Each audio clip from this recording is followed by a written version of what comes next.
around Dennis. Is this what Dennis and Luka could be possibly in the future, the way they play tonight? Well, wasn't it a great win before we start off on that? It was a great one. I thought Good so. job. I thought so. Yeah, I thought everybody played aggressively. The game was won at the defensive end, which was great to see. And, you know, I mean, it's a game we got to have as we're trying to claw our way back into the playoff picture. So, yeah, look, those guys can play together. There's no doubt in my mind about it. And I like staggering them because it creates a different look. And so, you know, the important thing is to do whatever's best to win games. And that's what we're trying to do. Rick, could you share with us Max's performance tonight, not just on offense, but on defense? Yeah, I thought, you know, the two block shots he had down the stretch were enormous plays in the scope of the game. If he doesn't make those two blocks, it's probably a 1-point game going back and forth in the last 2 minutes instead of us getting a 5 to 7 point cushion. So, no, he was terrific, and his shot making in the first half, you know, got us going, got the crowd into it, and he's a much improved player. Drummond wound up with the better numbers, but what did you think of Jordan's presence? And then how did it work? How do you think it worked out when you switched him onto Blake in the second half? Well, we had no choice. You know, Griffin is just too big and strong. We knew that DJ guarding him was an option going into the game, but then you take a big body off of Drummond, and so we wanted to be selective with it.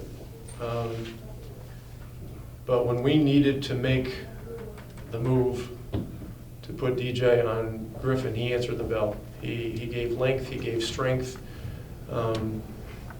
he gave a different look, and he made it very difficult on Blake. What made you want to go with Dorian Finney-Smith to get more minutes down the stretch over Wesley Matthews?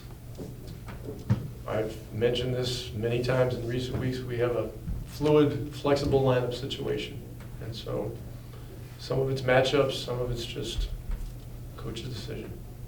Do you still see the current starting five as a future path? You have to show up Sunday and see. How important was it to you to see, you know, both Maxey and DJ play in foul trouble and come up with plays down the stretch? I mean, does it really boost your confidence in them? Look, I got confidence in a lot of guys. I mean, they've all shown the fight. It's been an up and down year, but this team could have folded many times. They have not. They've continued to fight with each other, fight for each other.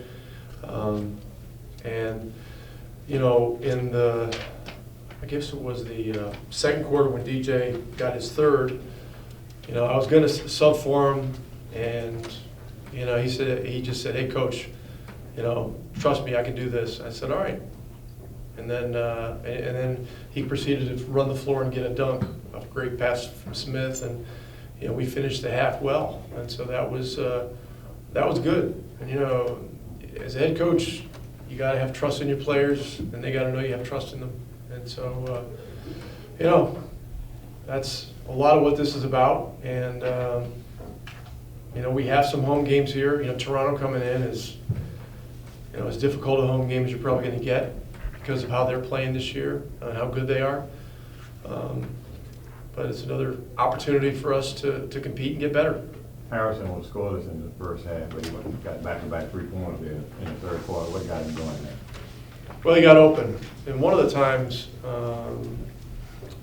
Dennis made a call and made a drive, drew two guys, kicked it back for him for a wide open three after he'd hit the first one. And that was, you know, that was a big play. I mean, open 3-point shots tonight were difficult to come by, with the exception of the very beginning of the game when we were double teaming and not rotating very well.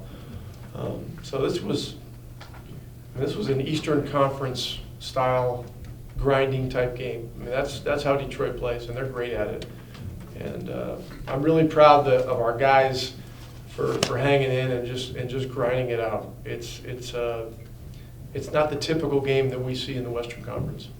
How do you think your team did ball movement-wise in terms of valuing their possessions and make sure everybody got involved in the offense? Well, I like 10 turnovers. That's a manageable number. 10 for 11 points is good. And, you know, you look at the assist numbers, 24 in a game like this is actually pretty decent. This was a pretty low-paced game. And the defense was sticky. So, look, I see improvements. The important thing is that, you know, we do whatever we can to stay healthy, keep slugging this thing out.